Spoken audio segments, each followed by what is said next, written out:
그가 기가 막힐 웅덩이와 수렁에 빠졌다가 하나님이 구원해 주신 것을 찬양하는 것입니다.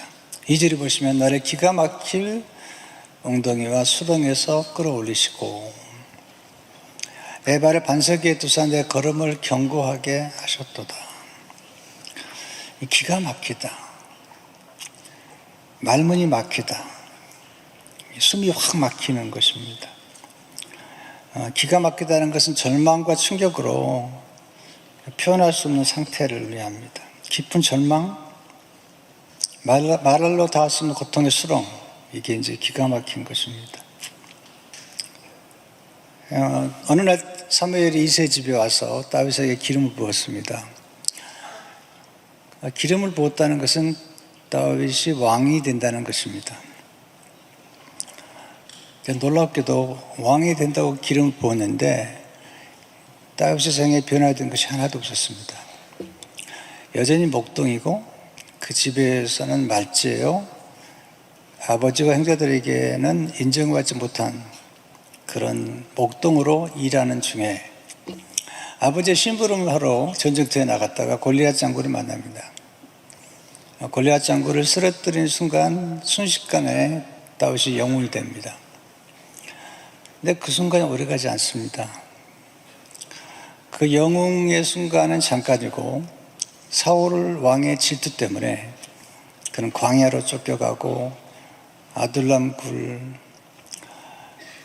그리고 기가 막힌 수렁에 빠져서 오랫동안 그런 고통을 받습니다. 하나님이 쓰시는 사람들을 가르치는 학교가 광야 학교입니다. 다윗이 1, 2년이 아닙니다. 거의 10여 년 이상 그런 과정을 거치게 됩니다. 수렁은 진흙탕이기 때문에 스스로 나올 수 없어요. 나오려고 호적거리면 더 빠져들어가는 것이 구덩인데 그 구덩에서 그가 기도하고 부르짖는 가운데 오랜 기다림 중에 하나님이 그를 건져내시는 것을 보게 됩니다. 왜 하나님은 깊은 수렁으로 하나님이 쓰시는 사람들을 던져놓으시는 걸까요?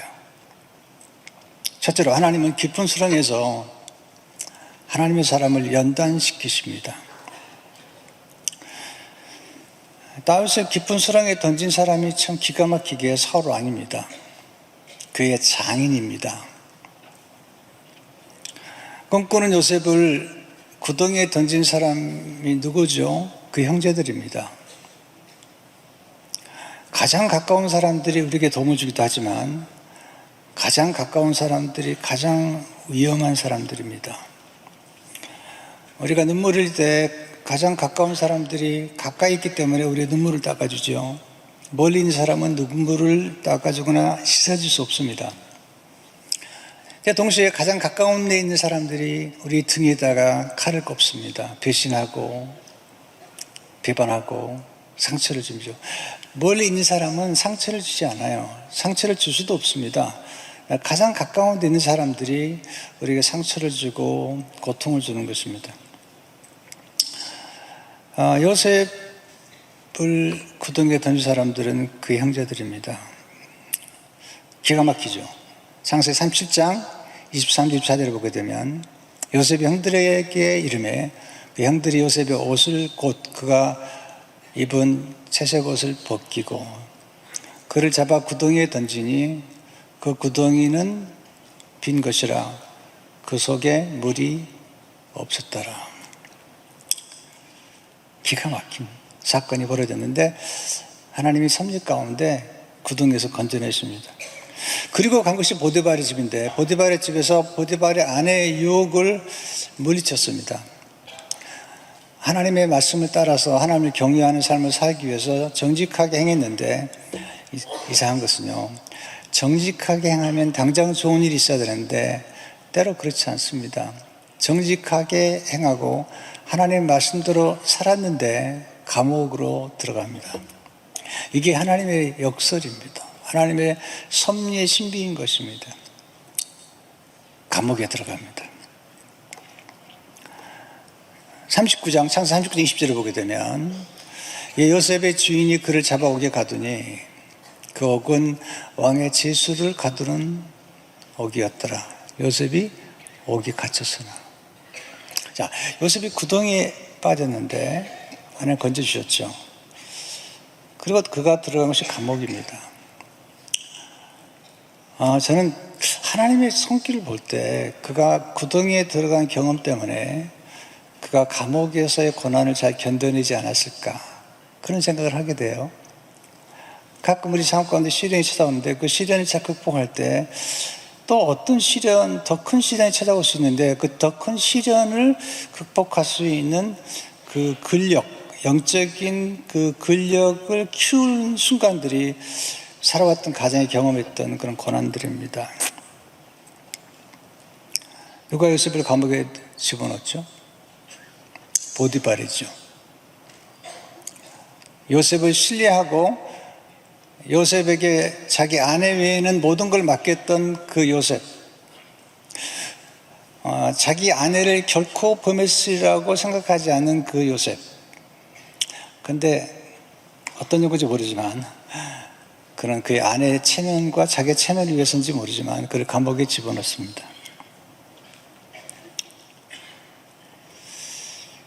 자, 우리 생각 가운데 하나님이 어떻게 우리 성숙시키냐면, 하나님 쓰신 사람들은 거절의 경험을 통해서 성숙시키고요, 또는 버림받은 경험을 통해서 성숙시키시고요, 배신당하는 경험을 통해서 성숙케 하십니다.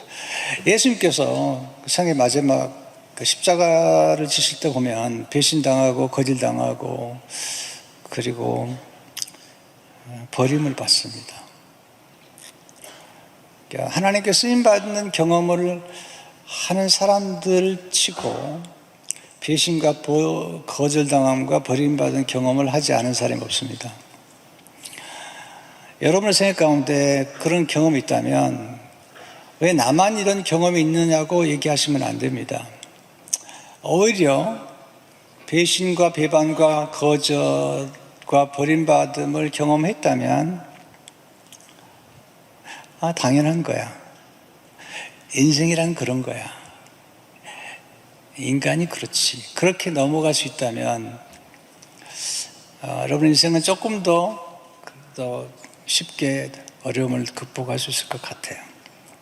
저는 목회하는 중에 2006년에서 2009년 3년 동안에 목회자로서 기가 막힐 웅덩이와 수렁에 빠졌어요. 정말 기가 막힐 웅덩이와 수렁이었습니다. 그때 읽었던 시편이 오늘 시편 40편 1절의 말씀인데, 제가 이 시를 읽으면서 하나님께 정말 여쭤봤습니다. 하나님은 정말 기가 막힐 웅덩이에서 건지는 분이십니까? 1절을 다시 보세요. 내가 여호와를 기다리고 기다렸더니 귀를 기울이사 나의 부르짖음을 들으셨도다. 그 다음에 보시면 나를 기가 막힐 웅덩이와 수렁에서 끌어올리시고 내 발을 반석 위에 두셔 내 걸음을 견고하게 하셨도다. 하나님, 정말 내가 기가 막힐 웅덩이에 빠졌는데, 내가 수렁에 빠졌고 내가 고발을 당하고 고소를 당하고 엄청난 수렁에 빠졌는데 정말 내가 다시 일어설 수 있을까요? 하나님, 이 말씀이 정말입니까? 진짜예요, 하나님? 이런 상황인데 제가 건짐받을 수 있을까요? 라고 질문하면서 읽었던 시가 이신데, 세월이 흐르면서 하나님께서 은혜를 주셔서 오늘 수영록에 와서 설교하고 있습니다. 그러면 깊은 수렁은 어떤 곳일까? 왜 하나님은 우리를 깊은 수렁에 넣는 것이며 깊은 수렁은 정말 나쁜 것인가? 그렇지 않습니다. 깊은 수렁은 어두운 곳입니다. 놀라운 사실은 모든 생명은 어두운 곳에서 자랍니다. 자, 우리가 어머니의 자궁에서 10개월 동안 생각하는데 어머니의 자궁은 깜깜합니다. 씨앗이면 뿌리를 내리고 싹이 나오는데 그 씨앗이 자라고 뿌리를 내리는 곳은 어두운 곳입니다. 암탉이 계란을 품으면 21일 동안 이렇게 돌려가면서 품어요. 근데 그 21일 동안 계란이 병아리가 되는 과정에서 그 병아리가 계란 안에서 성장할 때 계란은 깜깜한 곳입니다. 하나님 우리를 어두운 곳에 보내는 까닭은 우리로 하여금 성장하고 성숙하게 하기 위해서. 그래서 가끔 우리가 이해할 수 없는 말씀을 역설적으로 주시는데, 이사야 45장 3절에 보면 내게 흑암 중에 보아와 은밀한 곳에 숨은 재물을 주어 내 이름을 부르는 자가 나 여호와 이스라엘의 하나님인 줄을 내가 알게 하리라. 하나님이 보물을 주시는데 기가 막힌 방법으로 주시는 거예요. 흑암 중에 부활을 주시는 거예요. 하나님께서 우리에게 주시는 선물 가운데 놀라운 선물들이 가끔 있는데 우리는 포장지가 좋지 않아서 그 선물을 내팽개칠 때가 많아요. 하나님 우리에게 놀라운 보석과 보화를 주시는데 그 포장지는 검정 색깔입니다. 그리고 보자기도 검은 보자기입니다. 그런데 나중에 지나서 그걸 잘 받아들인 사람은 나중에 열어보고 깜짝 놀라죠. 와, 검은 보자기 안에 감춰둔 보석이 이게 보통이 아니거든요. 두 번째, 기쁨스러운 격리의 장소입니다. 구덩이에 집어넣고 또 요셉 같은 경우에는 애굽으로 끌려가고. 왜 그럴까요? 하나님께서 때로는 우리가 가까이 있는 어떤 사람들로부터 우리를 격리시키세요. 하나님께서 아브라함을 부르셔서 아브라함아 내 아비 친척집을 떠나라고 말씀했는데 아브라함이 순종을 했지만 약간 덜 순종한 부분이 있어요. 그것은 조카 롯을 데리고 간 겁니다. 친척을 떠나야 되는데 데리고 간 겁니다. 그러니까 조카 롯은 아브라함과 함께 있는 동안에는 굉장히 복을 받았어요. 근데 나중에 복을 받은 다음에 헤어지죠. 아브라함이 좋은 땅을 선택하라고 그러니까 롯이 좋은 땅을 선택하고 그리고 이제 티끌을 날리면서 그가 아브라함 때문에 얻었던 은금과 육축을 가지고 가는 거죠. 아브라함은 한때 이런 생각을 한 거죠. 하나님이 아들을 주겠다고 했는데 아직도 아들을 주지 않으신 까닭에 아브라함 생각하기를 조카 롯을 내가 후사로 삼아도 되겠다라고 생각했던 거죠. 근데 하나님은 아닌 거예요. 근데 그 조카 롯이 떠나면서 마음이 많이 아픈 거예요. 티끌을 날리며 떠나는데 괴로운 거예요. 그래서 티끌을 보고 있는 거죠. 환경을 보고 있는 거죠. 고개를 떨어뜨리고 있는데 하나님께서 말씀하세요. 너무 기뻐하시면서 헤어지는 그 모습을 기뻐하시면서 아브라함아 눈을 들어 동서남북을 바라봐라. 다 내게 주겠다. 그리고 내가 지금 티끌을 보면서 낙심하는데 내 후손이 티끌처럼 많게 하겠다. 창세기 13장에 나오는 말씀이죠. 때로 하나님께서 어떤 사람들을 우리와 격리시킴으로 우리가 하나님의 원하신 뜻을 이루는 길로 갈 수가 있죠. 요셉의 형제들은 격리되어야 돼요. 왜냐하면 요셉의 형제들은 요셉을 미워하고 요셉의 꿈을 싫어하고 요셉의 꿈을 경멸했습니다. 요셉의 꿈은 하나님이 주신 꿈이고 만민의 생명을 살리는 꿈인데 요셉의 형제들과 있으면 그의 꿈을 이룰 수가 없어요. 그래서 하나님께서 격리시키는 거죠. 역설적으로 인신매매당에게 팔려가게 만드는 겁니다. 또 보디발의 집에서 열심히 일하는데 보디발의 아내가 젊은 요셉을 유혹해요. 거기 뒀다가는 요셉의 꿈을 이룰 수가 없어요. 그래서 감옥에 집어넣는 것입니다. 격리시킨 거죠. 그렇게 함으로써 하나님 놀라운 일들이 전개가 됩니다. 가끔 여러분 생각 가운데 하나님보다 더 신뢰하는 어떤 것이 있다면 위험한 것입니다. 하나님보다 더 신뢰하는 어떤 것, 돈, 권세, 건강도 또 어떤 사람, 나는 이 사람이 없으면 못 살아요. 네, 그런 사람이 있다면 조심하세요. 하나님이 격리하는 수가 있습니다. 그래서 내 남편, 내 아내, 나 이 사람 없으면 못 살아요. 그런 말 하지 마세요.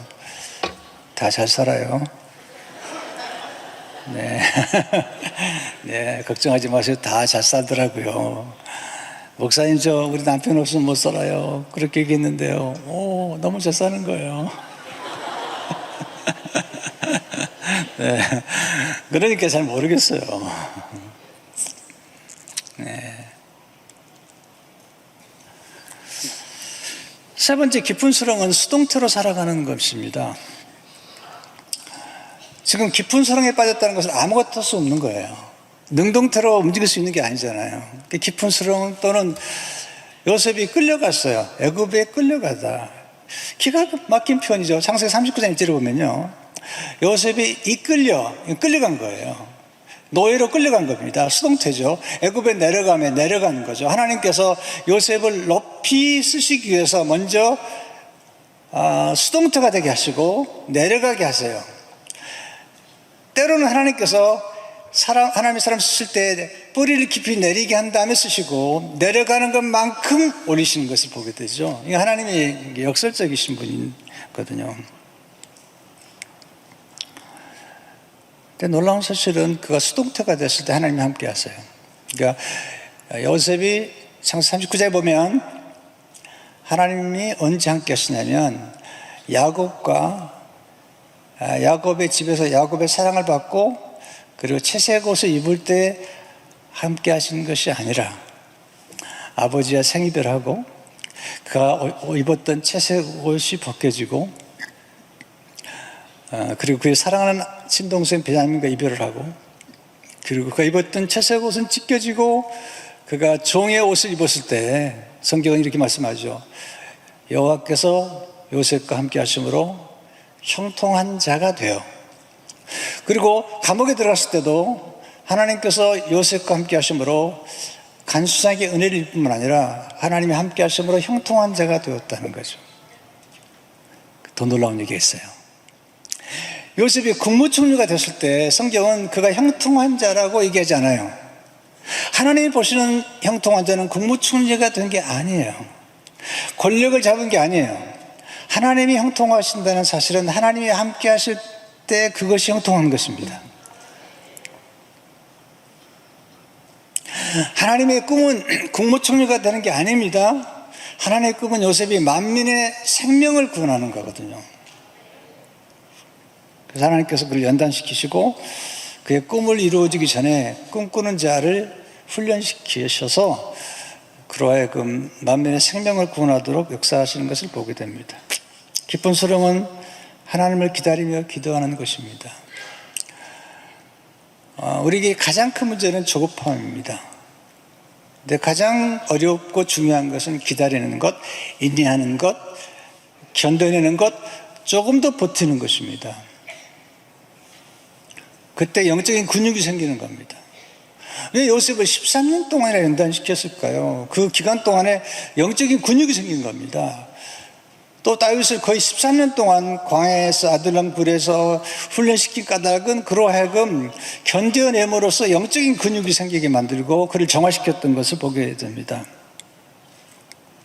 다윗을 보면요, 기다리는 사람이에요. 그는 사울왕을 죽일 수 있었는데 2번이나 안 죽입니다. 하나님보다 앞서지 않습니다. 하나님의 때보다 앞서지 않습니다. 모세는 하나님의 뜻을 알았지만 하나님의 때를 분별하지 못해서 육신의 힘을 가지고 애굽 사람을 쳐 죽였습니다. 그는 하나님의 뜻을 알았지만 때를 분별하지 못해서 그의 육의 힘으로 애굽 사람을 쳐 죽였습니다. 하나님이 기뻐하지 않으시고 광야에서 40년을 기다리게 한 다음에 하나님의 때가 되었을 때 그를 다시 부르시잖아요. 다윗은 기다리죠. 그리고 이제 사울 왕이 죽으니까 왕이 되는 거잖아요. 근데 하나님께 여쭤봐요. 기도보다 앞서지 않아요. 하나님, 제가 올라가리니까. 그 말은 뭐냐면 제가 이제 왕에 올라가도 되겠습니까? 하나님께서 올라가라. 또 여쭤봐요. 어디로 가오리까? 헤브론으로 가라. 갈렙이 정복한 헤브론으로 가서 유다 왕이 됩니다. 그리고 그는 용장입니다. 그는 이미 세력을 얻은 사람인데 북이스라엘 사람들을 강제로 굴복시키지 않습니다. 7년 반을 기다린 다음에 북이스라엘의 장로들이 왔을 때 세 번째 기름 부음을 받아요. 멋있는 사람이죠. 기다릴 줄 아는 것 중요하고요.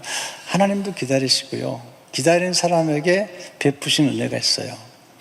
조급함 좋지 않습니다. 이사야 30장 18절을 보게 되면 그러나 여호와께서 기다리시나니 이는 너에게 은혜를 베풀려 하시며 일어나시리니 이는 너희를 긍휼히 여기려 하심이라. 대제 여호와는 정의의 하나님이시라. 그를 기다리는 자마다 복이 있도다. 두 번째, 하나님은 기도할 때 깊은 수렁에서 건져주십니다. 기도할 때. 오늘 본문 1절 2절을 다시 한번 보세요. 내가 여호와를 기다리고 기다렸더니, 근데 거기서 끝나지 않아요. 그가 기도했던 거예요. 귀를 기울여서 나의 부르짖음을 들으셨도다. 기다리면서 기도했던 거예요. 나를 기가 막힐 웅덩이와 수렁에서 끌어올리시고 내 발을 반석 위에 두사 내 걸음을 견고하게 하셨도다. 하나님 어떻게 우리를 도와주실까요? 첫째로 하나님이 기도를 통해서 우리를 도와주십니다. 하나님은 우리가 사람을 의지하거나 세상을 의지하는 걸 좋아하지 않으세요. 다윗은 이렇게 고백하죠. 오늘 보면 4절 5절을 보면 여호와를 의지하고 교만한 자와 거짓에 치우치는 자를 돌아보지 않으려는 자는 복이 있도다. 여호와 나의 하나님이여, 주께서 행하신 기적이 많고 우리를 향하신 주의 생각도 많아 누구도 주와 견줄 수가 없나이다. 내가 널리 알려 말하고자 하나 너무 많아 그 수를 셀 수도 없나이다. 다윗은 말도 병고도 의지하지 않았습니다. 잠시 있다 사라질 호흡 있는 인생도 의지하지 않았습니다. 하나님을 의지했습니다. 여러분, 깊은 수렁에서 우리를 건져내실 분은 하나님이세요.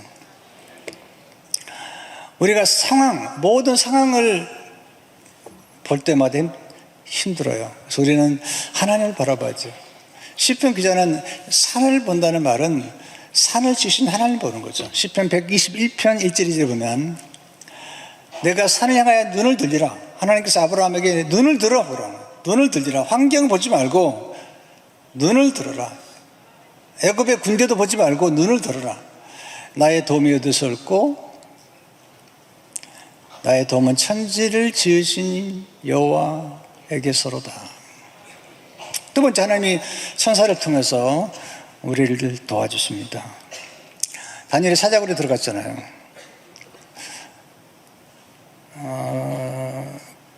그런 기도했어요. 근데 기도했다고 바로 응답되는 게 아닙니다. 자, 우리가 기도 응답을 받는 것은 기도하는 장소가 아니라, 기도는 교회에서 하지만 응답받는 장소는 달라요. 다니엘이 기도했는데 사자굴로 들어가요. 이걸 아셔야 돼요. 우리가 기도 열심히 하고 착한 일을 해도 당장은 억울하게 감옥에 들어갈 수도 있고, 내가 기도 열심히 하고 교회 봉사 많이 했는데도 불구하고 당장은 사자굴에 들어갈 수 있어요. 벼랑 끝에 설 수 있어요. 그런데 바로 거기서 하나님이 기다리고 계시는 거죠. 다니엘서 6장 22절에 보니까 나의 하나님이 이미 그의 천사를 보내어 사자들의 입을 봉하셨으므로 사자들이 나를 상해하지 못하였사오니. 여러분, 기도할 때마다 천사가 움직이는 거죠. 제가 이제 89년도에 교회를 개척하고 참 어려웠어요. 이미 먹기 정말 어렵거든요. 정말 어려웠어요. 근데 그때 정필도 목사님께서 LA에 와서 목회자 세미나를 인도해 주셨어요. 너무너무 좋았어요. 근데 그때 몇 가지를 강조하셨는데, 첫째, 기도를 많이 해야 된다. 기도를. 두 번째는 성령님과 함께 사역하라. 세 번째가 처음 들었던 얘기예요. 보통 목회자들 세미나 하면 기도 많이 하라 그러고 성령 충만한다고 얘기하는데, 이 세 번째는 처음 들어보는 거예요. 목회자는 하나님 앞에 천사를 동원해 달라고 기도하라는 거예요. 성경은 하나님이 기도할 때마다 천사를 동원해 주시는데, 우리는 그걸 망각한 채 천사를 동원해서 도와달라는 기도를 안 한다는 거예요. 그래서 제가 그 얘기를 듣고 그때부터 천사를 동원해달라고 기도하기 시작했어요. 근데 신비로운 영의 차원이에요. 이것은 영적인, 이건 뭐 4차원이 아니라 이것은 정말 all dimension, 모든 차원에 들어가는 건데요. 이것은 신비로운 차원이에요. 성령이 역사하시고 또 천사가 동원되게 되면 뭐 교회도 또는 사업도 놀라운 변화가 일어나는 겁니다. 그래서 하나님 은혜로 그런 이제 천사가 동원되는 경험들을 했고, 그리고 제안하고 기도할 때마다 하나님 천사를 동원해 주십시오 라고 기도를 많이 했습니다. 또 자녀들을 위해서 기도할 때마다 하나님이 각 자녀에게 정해진 천사가 있다는 거죠. 예수님 말씀하셨잖아요. 예수님도 기도하실 때 천사가 와서 도왔잖아요. 때문에 자녀를 위해서 기도하는 가장 좋은 기도는 하나님의 자녀를 성령께서 함께 해주시고 천사로 지켜달라고 기도해야 됩니다. 세 번째, 하나님의 섭리적 만남을 통해서 우리를 도와주십니다. 하나님 요셉을 통해서 요셉을 도와주기 위해서 아주 낯선 만남, 보디발도 만나게 하시고 감옥의 간수장도 만나게 하시고 술 맡은 관원들도 만나게 하시고 그리고 바로왕도 만나게 하시잖아요. 하나님이 기도하고 하나님을 의지하는 사람들에게 좋은 만남을 허락해 주세요. 어버이 주일인데요, 저희 어머니를 생각할 때마다 늘 감사해요. 우리 어머니가 기도를 많이 하셨어요. 제가 목회자가 되겠다고 하니까 우리 어머니가 싹 바느질 해가지고 저를 키우셨는데 아주 가난했습니다. 대학에 갈 수 없기 때문에 상업고등학교를 다녔습니다. 그때만 해도 대학에 들어가는 인구가 고등학교를 졸업하고 30%에 불과했던 때입니다. 대학에 들어갈 돈이 없었기 때문에 상업학교에 들어갔고요. 그리고 이제 상업학교를 졸업하고 은행에 들어가서 야간대학에 들어가는 그것들이 이제 제가 생각했던 길인데, 고등학교 2학년 때 목사가 되는 부르심을 받게 됐고, 어머님께 어머니 저 목사의 소명이 있어요. 그랬더니 어머님이 너무너무 좋아하셨어요. 내 비천한 몸에서 주의 종이 나오다니. 그러면서 우리 어머니가 약속하셨습니다. 내가 평생 동안 새벽 제단을 쌓겠다. 그리고 그렇게 기도하셨고요.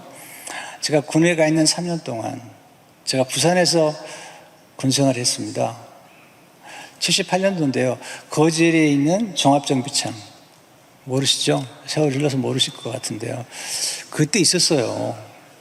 네, 거기서 3년 동안 지냈는데 우리 어머니가 제가 군에 있는 3년 동안에 교회에서 3분의 1을 철학기도를 하셨어요. 이 아들을 위해서. 그리고 나중에 들어봤어요. 나중에 알았는데 한 달에 한 번씩인가 산기도를 가셨는데, 산기도를 가실 때 어떤 날은 비가 오면 비를 철철 맞으면서 기도하셨다 그래요. 제가 그 얘기 듣고 울었어요.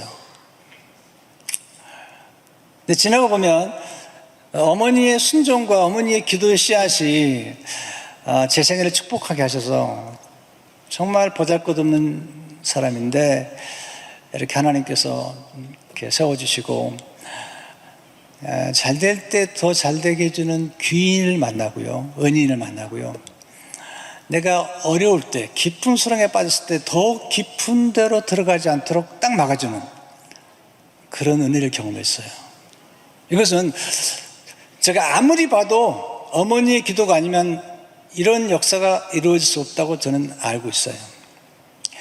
잘 될 때 더 잘 되게 해주는 사람을 만나는 것도 중요하고요, 내가 정말 어려울 때 더 어려워지지 않도록 길을 막아주는 그런 사람을 만나는 게 축복인데, 하나님 그렇게 도와주신 겁니다. 가끔 우리가 생각하지 못하는 사람들을 통해서 우리를 도와주시는데, 여러분 자녀를 위해서 기도하시고요, 기도할 때마다 하나님 우리 자녀의 좋은 만남을 주옵소서 기도하셔야 됩니다. 왜냐하면 인생은 만남이고요, 만남을 통해서 아름답게 이루어져 가는 겁니다. 저는 이기호 목사님을 참 존경합니다. 근데 이기호 목사님을 만나게 된 것은 이기호 목사님이 호주에서 목회할 때입니다. 저는 로스앤젤레스 목회를 지금도 하고 있고요. 근데 호주에서 저를 초청해 주셨어요. 그래서 오세아니아 지역 목회자 세미나 강사로 초청해 주시고, 네, 그 호주에서 그 당시에 목사님 개척한 교회, 굉장히 부흥한 교회에 제가 집회를 인도한 적이 있습니다. 또 그 다음에 또 초청해 주셔가지고 제가 지금까지 오랫동안 교제를 해왔는데요. 이기호 목사님과의 좋은 만남이 저를 굉장히 축복되게 만들었습니다. 제가 생활해 보니까 눈치가 빨라야 되겠더라고요. 이 복받은 목사님 곁에 가면 그냥 떡고물이 떨어집니다. 그래서 오늘 좀 떡고물 좀 받으러 왔습니다. 근데 오랫동안 이 목사님과 교제하고, 또 이 목사님 글 쓰는 거, 설교 들은 거 내가 너무 좋아하거든요. 내 목사님 설교나 글을 읽을 때마다 다 외우고 싶어요. 너무 글이 좋아서. 그래서 올 때마다 책을 받아가고요. 오늘 또 지금 책 3권 받았습니다.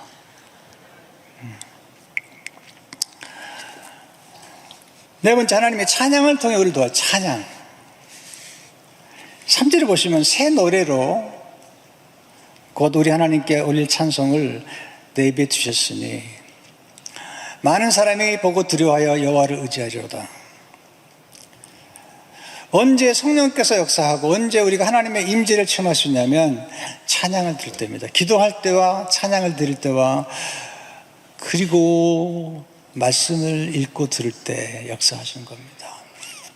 기도할 때 하나님이 움직이세요. 천사를 움직이세요. 하나님 우주를 움직이세요. 기도할 때 사람들을 움직이세요. 우리의 기도 응답하기 위해서 우리가 찬양할 때 하나님의 임재가 나타나죠. 시편 22편 3절을 보게 되면 찬송 중에, 이스라엘 찬송 중에 계시는 주여 주는 거룩하십니다. 그래서 교회는 지금 우리 수영학교에 보면 기도가 강력하고, 그 다음에 찬양이 강력하고, 그리고 진짜 말씀이 강력하죠. 어떤 성가대의 찬양이 너무 좋고요. 또 찬양이 너무너무 좋은 거죠. 찬양은 절망의 해독제예요. 찬양은 우리 영혼을 깨끗하게 만드는 은혜의 샤워라는 것 같은 거예요. 강력해요.